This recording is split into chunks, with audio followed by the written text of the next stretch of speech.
pessoal, tudo bem com vocês? Meu nome é Murilo Perim, mas podem me chamar de Mupa. Eu demorei um pouquinho para fazer aqui a sequência do vídeo. Como alguns aqui sabem, né, sou professor de colégio também. E reta final, entrega de provas no trimestre, acaba ficando um pouquinho atrapalhado. Mas vamos encerrar finalmente aquele trecho dos vídeos onde a gente vai falar das características básicas de cor.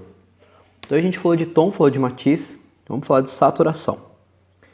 Primeira coisa que eu vou fazer é dividir aqui a nossa folhinha de uma maneira que eu consiga trabalhar, que eu consiga utilizar para apresentar aqui para vocês como que eu vou trazer saturação, né? Então pulei aqui um espacinho, pulei 7 centímetros e a cada 5 centímetros eu marquei a folha. Então eu marquei 7, depois mais 5, 12, mais 5, 17, mais 5, 22. Fazer a mesma coisa ali em cima, vamos lá. 7, 12, 17, 22. E criar aqui então a nossa linha, fazer a nossa divisão para que eu consiga apresentar aqui para vocês a nossa proposta de exercício para entender um pouquinho melhor o que é saturação. Eu vou trazer para esse exercício dois materiais diferentes. Eu vou primeiro utilizar caneta hidrocor, a famosa canetinha, com a nossa já apresentada aí técnica de pontilhismo, uma técnica que vem lá do divisionismo, que vem dos pós-impressionistas, e vou mostrar para vocês também o uso do lápis de cor. Então vamos lá, eu vou pular 2, aí com 5, 7, vou pular 5, 12, com 5, 17. Mesma coisa para cá então, vamos lá. 2, com 5, 7, com 5, 12, com 5, 17. Eu vou ficar aqui então com dois retângulos, que é o que eu vou utilizar para o nosso exercício, divididos em quadrados de 5 centímetros o lado. Aqui e aqui, certo?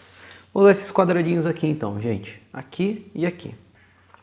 Vamos começar falando de saturação com a canetinha, com a caneta hidrocor.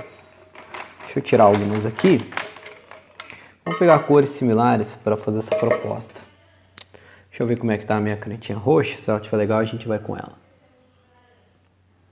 Beleza, temos aqui uma canetinha que tá legal. Galera, qual que é a proposta? Quando a gente pensa em saturação, eu estou falando da pureza de uma cor. Como assim a pureza? Ela pode estar mais presente ou menos presente essa cor. Por isso eu vou utilizar pontilhismo. Como assim?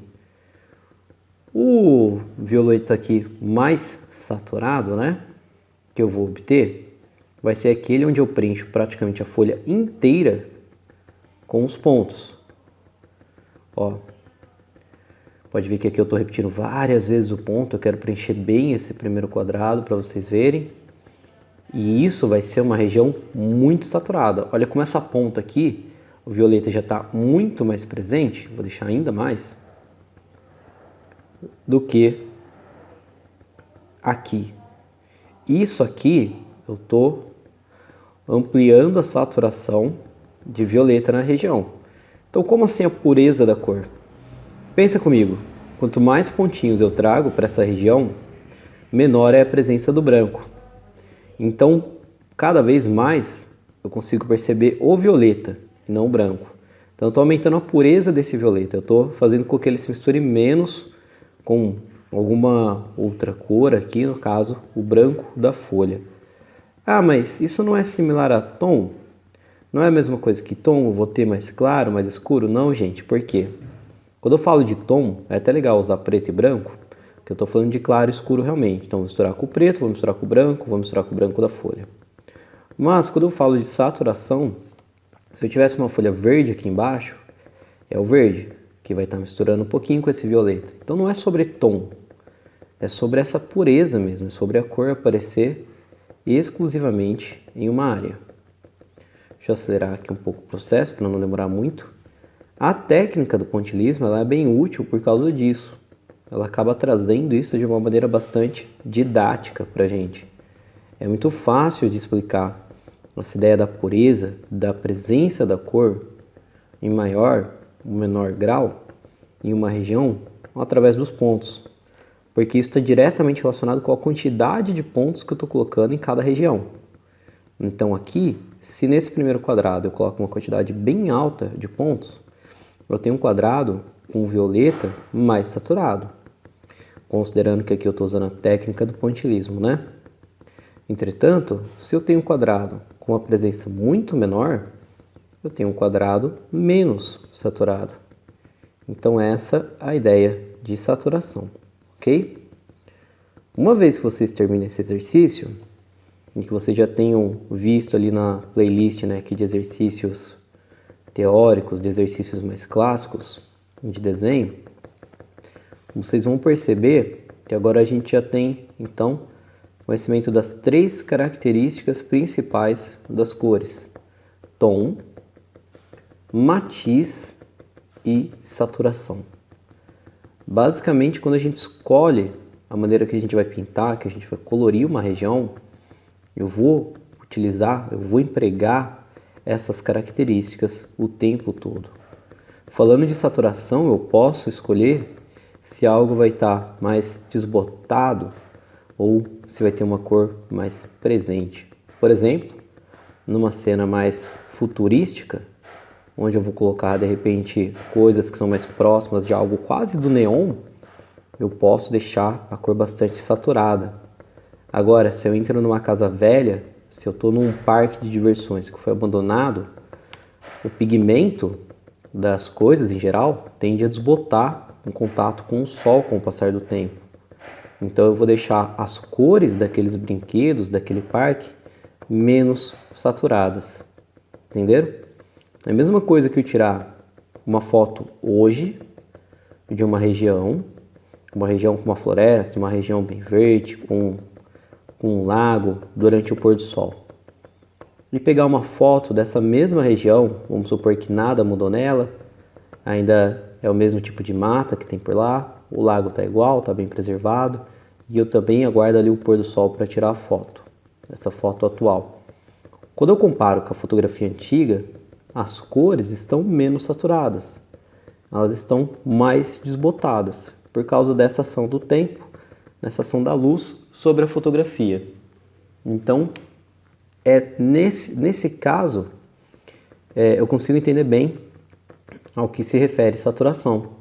Se eu tiro uma foto hoje, se eu tiro uma foto atual daquela região, a foto que acabou de ser tirada, ela está muito mais saturada. Beleza? Eu acho que quanto à saturação ficou bastante claro, né, gente? Eu vou então, como falei para vocês, preencher um desses retângulos com canetinha ou caneta hidrocor, usando a técnica de pontilhismo.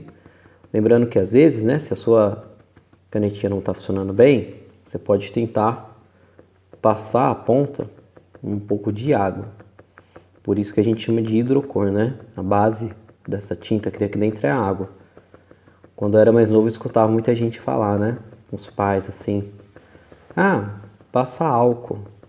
Galera, o álcool, ele vai fazer o quê? Ele vai estragar a sua canetinha, ele é o oposto, ele vai evaporar todo o líquido que tem ali. Então, ele não vai ajudar a desenvolver, ele não vai auxiliar a trazer essa tinta para cá, ele só vai prejudicar. Beleza? Então não passem álcool. Água vocês podem colocar um pouquinho, ver como é que fica, ver se melhora. Beleza, álcool não funciona, galera. Álcool não é a base das canetinhas. Outra coisa importante, não batam essa ponta com muita força, com muita pressão no papel. Ela é uma ponta porosa, né? Ou seja, ela é uma ponta aqui que é como se ela fosse toda furadinha, sai tinta da lateral, da ponta, e ela é um pouquinho mais molinha por conta disso. Ela não é uma ponta de metal, ela não é uma ponta dura, firme. Se eu bater com muita força essa ponta no papel, eu vou destruir a minha ponta e ela vai parar de funcionar. Canetinho, ok? Então, ó, temos um quadrado, um segundo quadrado menos saturado, uma presença de pontos menor. E eu vou preencher agora o terceiro quadrado com ainda menos pontos, o que vai deixar ele menos saturado ainda. Importante, galera, para esse exercício fazer sentido, para ele ficar legal, os pontos não podem ter um padrão, não podem ter um ritmo. Eu vou colocar um do lado do outro. Eu vou fazer o quê? Eu estou separando eles para um bom preenchimento dessa área, dessa forma, ok? Assim eu vou conseguir perceber o contexto inteiro disso aqui. Vou conseguir entender realmente isso aqui como a saturação da área. Preencher com linhas, com pontos, né, um do lado do outro, criando quase a ilusão de uma linha, fica bem ruim. Vai acabar criando uma situação onde eu não tenho um preenchimento da área, mas sim onde eu tenho linhas mesmo desenhadas. Vou subir um pouquinho aqui a saturação desse quadradinho do meio, como eu estou agora colocando mais pontinhos. Vou deixar ela aqui, a intermediária, né? Não vai ser nem tão saturada quanto a primeira aqui que a gente fez, tem muitos pontos, nem tão pouco quanto a última. Olha a diferença já que dá. Olha como a gente percebe de maneira bastante nítida um violeta muito mais presente aqui, mais puro, um violeta menos puro aqui no meio. Aqui eu estou falando de saturação, ok? Agora, como que eu posso fazer isso aqui com lápis de cor? Vou pegar o meu lápis violeta aqui também, serve esse. Vou deixar a ponta bem fininha. E agora eu vou fazer o oposto, eu vou começar ali da parte mais clarinha, tá? Por nenhum motivo específico. Deixo a ponta bem fina, o lápis um pouquinho mais alto aqui, ó, e vou preencher sempre na mesma direção.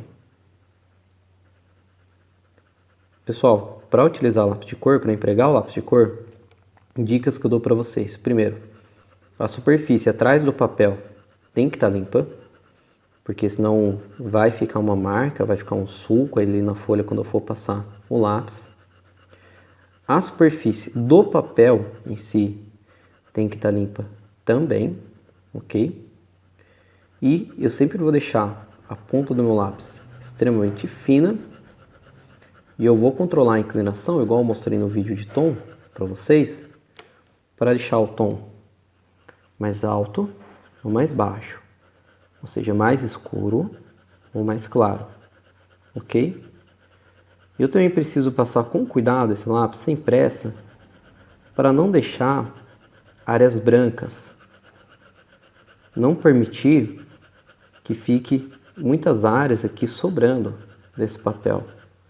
Então eu vou ter que fazer isso com calma, sempre na mesma direção, preenchendo muito bem a minha área. É claro que mesmo assim vocês vão reparar que vai ficar algumas areazinhas um pouquinho, com umas áreas bem pequenininhas, brancas. Mas já fica uma colorização muito mais bonita do que muitas vezes a gente obtém fazendo aqui um traçado muito rápido.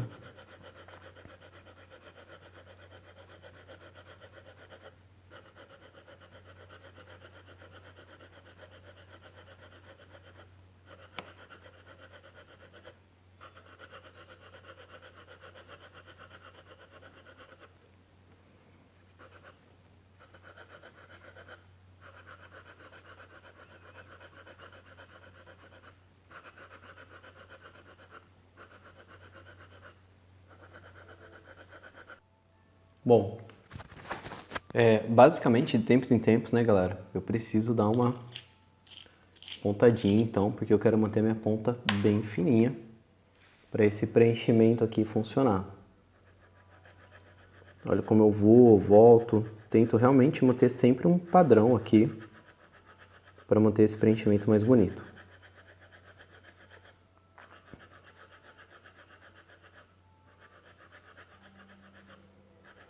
Pessoal, existe a possibilidade de cruzar uma linha sobre a outra também. Mas eu não vou fazer isso agora, porque é assim que eu vou depois buscar uma região mais saturada com a presença desse lápis.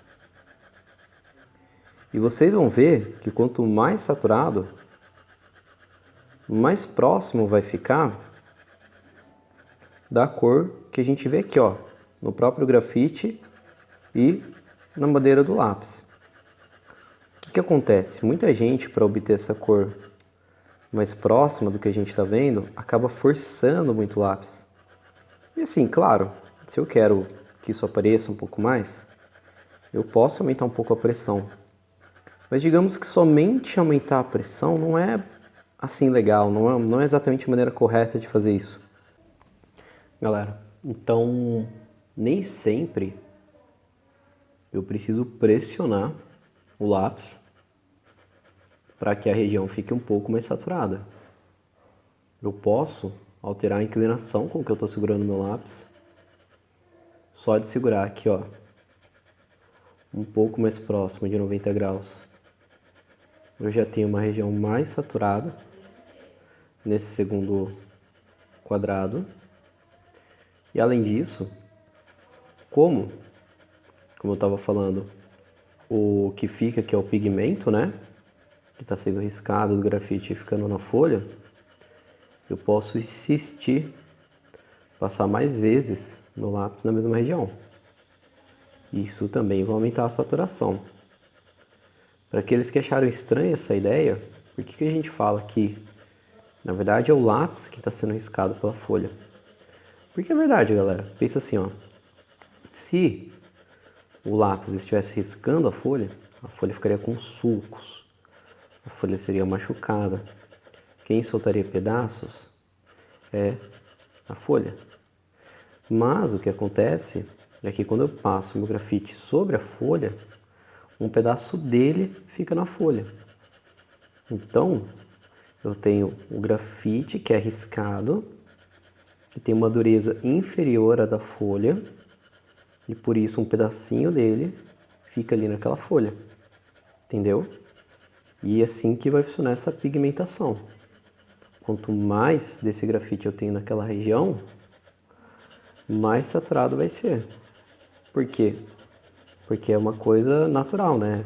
É científica mesmo. Eu tenho uma quantidade maior de pigmento ali. Eu tenho mais pigmento aglomerado nessa região.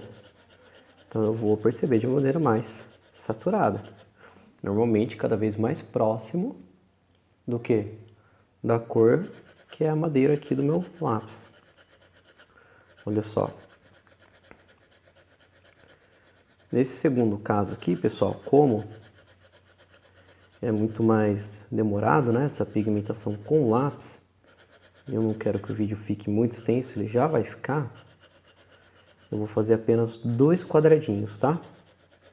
Mas para aqueles que quiserem pintar o mesmo, é só dar sequência na técnica que eu estou explicando aqui. Então eu vou acabar de pintar essa região e eu vou fazer o quê? Eu vou fazer uma malha. Eu vou passar o meu lápis em outro sentido, entretanto, na região inteira que eu estou pintando, para que não apareça muito. E aí, a conexão de 2 camadas, em sentidos opostos ainda por cima, vai deixar isso aqui ainda mais saturado. Ó, tá acabando aqui. Beleza. A gente já tem uma pequena diferença, né, de saturação, mas eu vou apontar o meu lápis e rotacionar minha folha para fazer essa malha cruzada. Deixa eu tirar que tem uns negocinhos aqui de baixo que estão deixando marcada a minha folha, no verso dela também. E agora eu vou fazer essa malha, então, cruzada. Ó, como é bem fininha a ponta que eu gosto de utilizar para isso. Para pintar em geral, né? E olha só, galera, mais próximo aqui de 90 graus. Segunda camada. nesse caso, eu ainda não aumentei, tá, gente, a pressão. Aumentei um pouquinho, tá, a pressão do lápis, mas é realmente muito pouco. O que realmente está me ajudando a perceber uma diferença aqui de tons é uma ponta muito fina.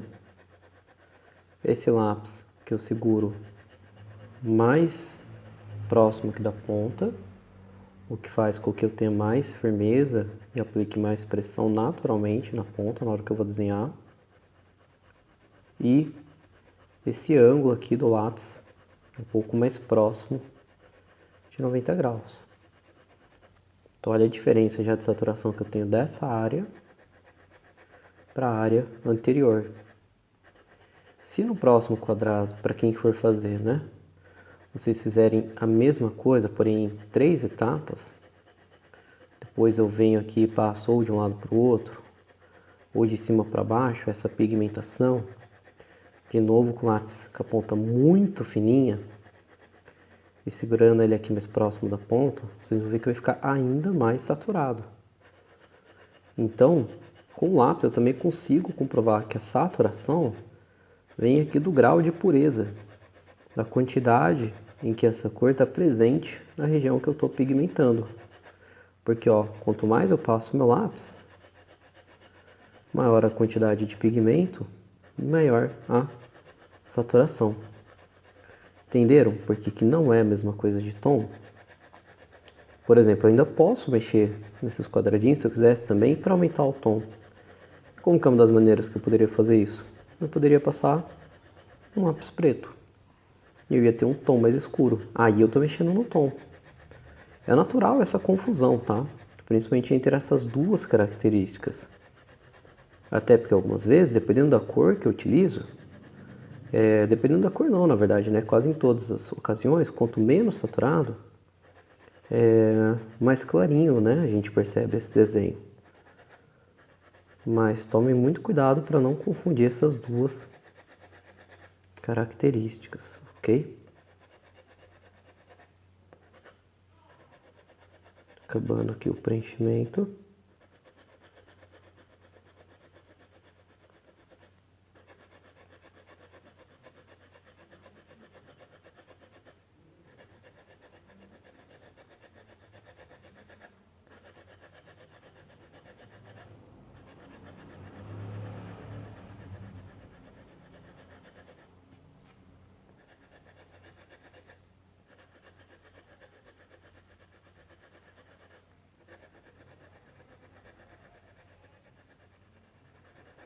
Isso aí.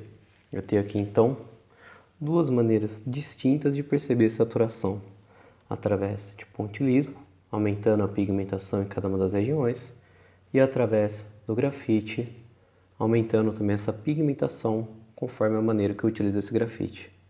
Galera, agora a gente acaba então as nossas principais características de cor. A partir do próximo vídeo, vamos buscar aí outros temas. Muito obrigado, forte abraço e até a próxima!